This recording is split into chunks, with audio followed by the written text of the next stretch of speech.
অতিরিক্ত শুল্কারোপ নিয়ে ট্রাম্প প্রশাসনের সাথে সরাসরি দর কষাকষির আহ্বান ইন্টারন্যাশনাল চেম্বার অব কমার্স আইসিসির। সংবাদ সম্মেলনে এই আহ্বান জানায় ব্যবসায়ীদের আন্তর্জাতিক এই সংগঠন।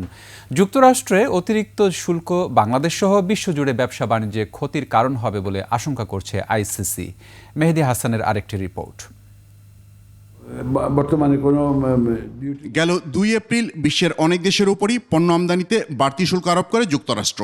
বাংলাদেশের ক্ষেত্রে এ শুল্ক হার ৩৭%। ব্যবসা বাণিজ্যের উপর অতিরিক্ত এই শুল্কের প্রভাব জানাতেই এই সংবাদ সম্মেলন। আইসিসি বলছে ১৯৩০ সালের পর যুক্তরাষ্ট্রের এ ধরনের শুল্ক আরোপের ঘটনা আর ঘটেনি।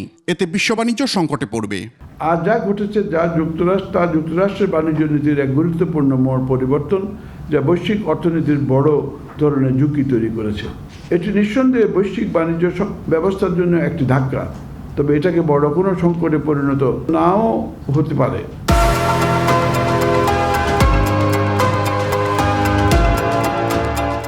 এ ঘটনার পর বাংলাদেশ সরকারের নেওয়া সব পদক্ষেপের প্রশংসা করেছে আইসিসি।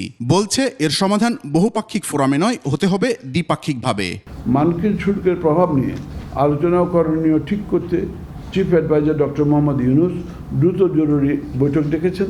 এই জন্য আমরা তার দ্রুত পদক্ষেপকে সাধুবাদ জানাই। তবে এটা বাইলেটারাল নেগোসিয়েশন ছাড়া কোনো কিছু হবে না। মাল্টিলেটারাল কোনো অ্যাপ্রোচ এখানে বোধহয় আমেরিকা অ্যাপ্রোচ করতেছে না, মোর ইম্পর্টেন্টলি প্রেসিডেন্ট ট্রাম্প।